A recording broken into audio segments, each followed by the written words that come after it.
All right, let's do that. Talk about the oil spill. You're right there, James. You're in New Orleans. I don't know if you can smell the oil seeping into the Gulf of Mexico from where you are. But I know you've been quite critical of not only BP, but you've been quite critical of the administration's response so far as well. Right.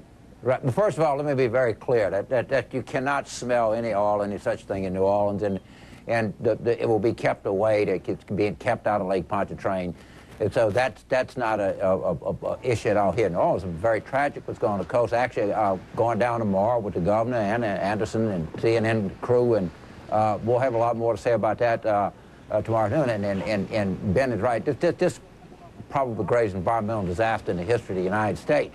And I think it's starting to dawn on people just the utter magnitude of what's going on in the Gulf of Mexico. And you're right, I have been bitterly critical of BP. I actually think that they have some criminal exposure here, but that's for hopefully the Justice Department will look into that. That's not for me to decide.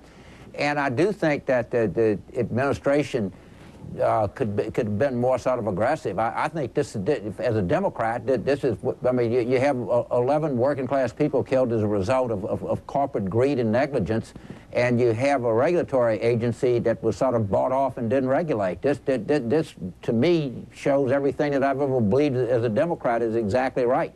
That regulatory agency over the Department of Interior, Ben, as you know, was very, very cozy with the big oil companies doing this offshore drilling. Go ahead and react to what James just said. Well, I think the main thing we should be doing here is no more finger pointing for a little while. I think both BP and Transocean, the operator of the rig, who it seems to me as a lawyer, they're going to have the most legal exposure and the most potential criminal exposure. But the real thing is we've got to get the very smartest people in the whole world now working on stopping this. The environmental effects of this are potentially catastrophic and life-ending in a good part of the coast of the United States. We have got to get this stopped. I mean, this has to be an absolutely #1 priority. Call in everybody, get all the best brains who work in this field. There are a lot of very smart people in petroleum geology. Get them in there right now and spare no expense to get this thing solved. This is not a tiny matter. This is a huge matter. James, should the president be doing fundraisers? Please say a prayer. This thing works. Yeah, but quickly, James, should the president be doing fundraisers flying across the country for Barbara Boxer at a crisis moment like this?